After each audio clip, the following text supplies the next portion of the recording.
Hello everyone, I'm Skratch. Welcome to the channel. This is another Raid Shadow Legends video. Hope you guys are having an amazing day. And we have the 10x event, we have the 2x event, we have the Panda Fusion on, the Summon Rush, plenty of other events. And if you are going for the Fusion, you're gonna have to open some shards in this Summon Rush. Now I wanna make a quick disclaimer.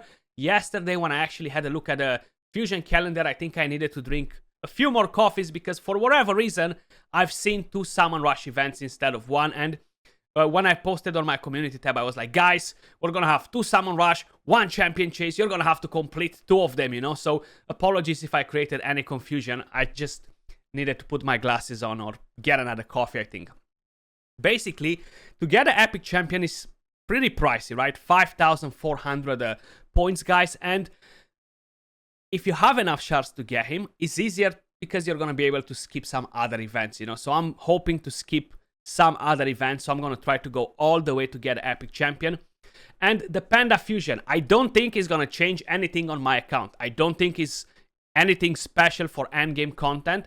I think I'm gonna try him together with Brogni in my second Corpulent Cadaver team for hard difficulty to see if I can ramp up over 5 billion damage in that team with him when we have the right rotation with the Head of Mischief. Other than that, it won't do much for me. Now, progression-wise, how I mentioned in the previous video, he's great for the increased attack, increased accuracy, or getting the decreased speed, and just generally, he's decent as a progression champion. This video is brought to you by Eternal Evolution. This is a free-to-play, a hero collector game that has no energy limit, and is an idle game, guys, which makes it easy to play at any time and anywhere.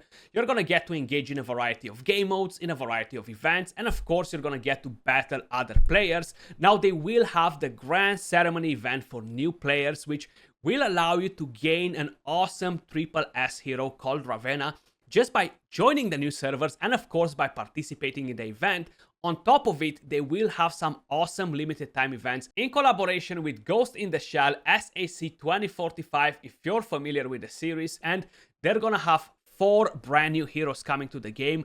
The Time Travelers are coming to Eternal Evolution. In the collaboration event, people can get recruitment tickets, rare items, great rewards, and of course you can get the collaboration heroes. You get to challenge different stages in the collaboration story event, or you get to challenge the collaboration world boss and get rich rewards every single week. Eternal Evolution has a sci-fi inspired art style with some very cool looking heroes. The AFK game mode makes the game more enjoyable, allowing you to get rewards even when you're offline. And of course, it will allow you to do auto battles or skip battles with a tap of a finger. But of course, that's not all. You have 3 different arena PvP modes where you get to strategize different lineups and compete with other players to earn awesome rewards.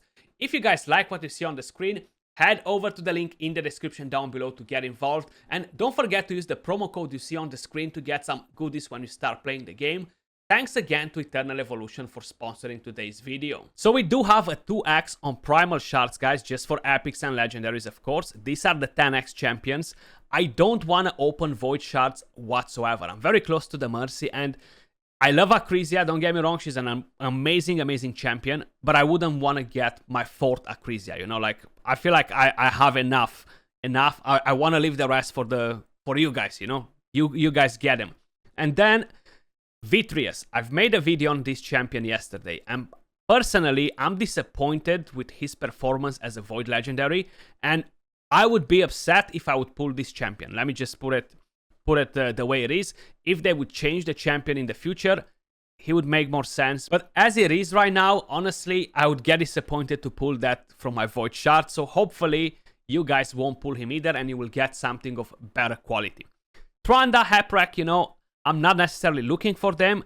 It's very hard to hit the 10x chances anyway. So we're going to open my Sacred Shards, guys. And we're going to open the Red Ancient Shards as well, because it's the right moment. You get around 200 points in the Summon Rush with them, so that would actually help us to get to the Epic Champion. I wanted to save them for future mythical champions, you know, but at this rate I won't be saving too many anyway, so I just gave up. Now I do have a most wanted Epic Champion, and that is Creodan the Blue.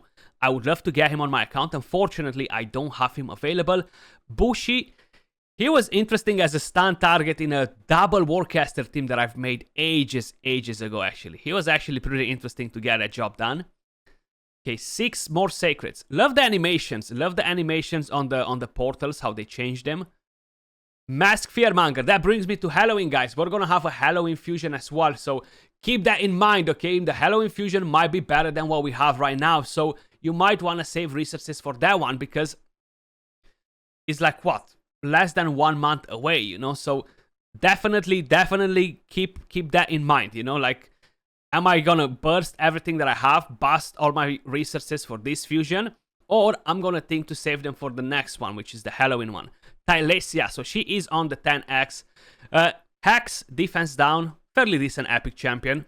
I feel like she's a bit too overhyped for what she does, but she's not too bad, you know. 4 more Sacreds, come on game. Can we get a legendary? I've actually gone on the 1+1, right? So I don't think I'll be getting that lucky. Lockwayne, great for the Sylvan Watchers faction. A chance to steal a random buff, attacks all enemies, has a chance to remove any veil or perfect veil from the enemies, also has a chance of removing a random buff from all enemies, so if they buff by any chance, if you don't get to kill them pretty quick, he's gonna do a decent job with this. Then of course you have the A3, attacks one enemy 2 times, will ignore shield buffs, and resets the cooldown of the skill if this attack kills an enemy. The passive increases the accuracy, and you have a speed aura for arena battles. Love the design on the champion though. Come on, Creod and the blue.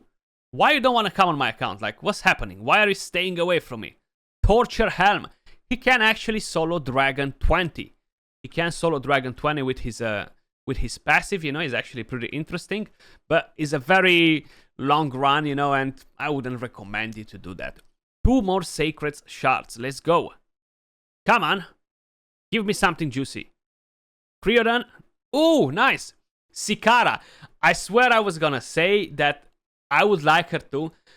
I don't have her on the account. Of course, I pulled her many times before, but every time I fed her. And when we had the faction games now for Arena, and I had to do my Barbarian team, I had to open on the test server, guys, around 500,000 gems worth of Ancients, okay? So that's like, I don't know, like almost 6,000 Ancient Shards to get one epic champion. It drove me nuts. It's not enjoyable. You might think it's fun to do it, but it's honestly such a chore to make space, feed the champions, go and open shards, buy the Ancients from the market. You know, was very time consuming and very annoying, because you don't get to keep the heroes, you know, it's just the test server. Last Sacred, last chance. Rask. Unfortunately, we haven't got a legendary champion out of the Sacreds, so I guess we can save them now for the next 1+1 Sacreds in a month or so.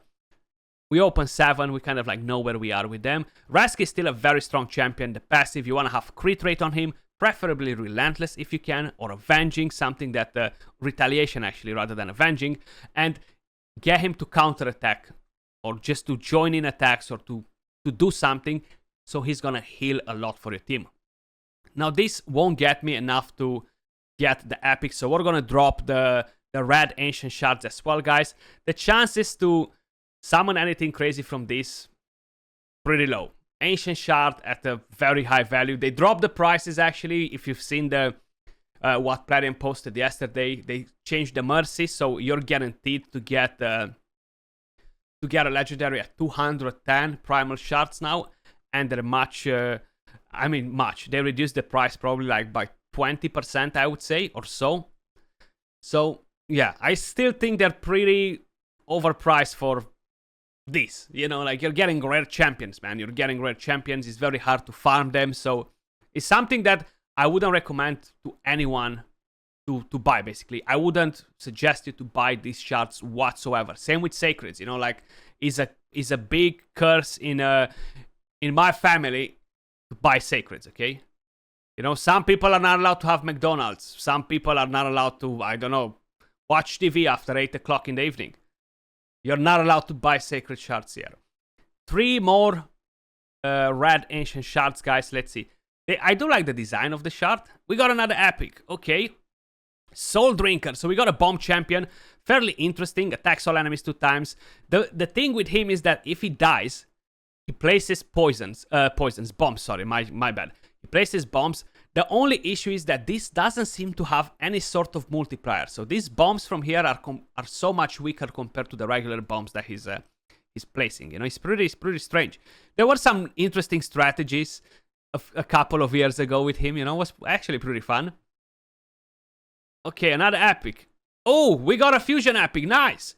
Even better, guys. Even better. So now I only need 2 of the other ones, so I can actually skip quite a few events, man. That is amazing. That is amazing. All of a sudden, I just love the red ancient shards, you know? This is actually a good champion. So if you're not going for the legendary champion, I would suggest you to keep one of these, especially if you're looking at progressing through the game. You have a revive on 2 random allies with HP and Thermiter. You get a bit of a shield. Then right here, attacks all enemies, has a chance to decrease the duration of all enemy buffs, has a chance to increase the duration of all ally buffs by 1 turn on a 3-turn cooldown. Think about champions like Godseeker and Eerie. Think about champions that increase the duration of buffs. He can be very, very beneficial for a lot of content, you know. And with the A1, you have a chance to steal a random buff, and you have an accuracy aura for faction creeps. Design-wise, he looks really nice. He really looks like a proper Revenant, right? Awesome design. I'm super hyped that I got one of them, you know. Like right now, I'm gonna be able to skip quite a few events in this fusion. Happy man. And our last red ancient shard, of course, drops us a rare hero. But guys, that was all for this video. Hopefully you had better luck than me. Let me know in the comments down below, and appreciate all of you guys watching. I'll catch you all soon in the next video. Peace.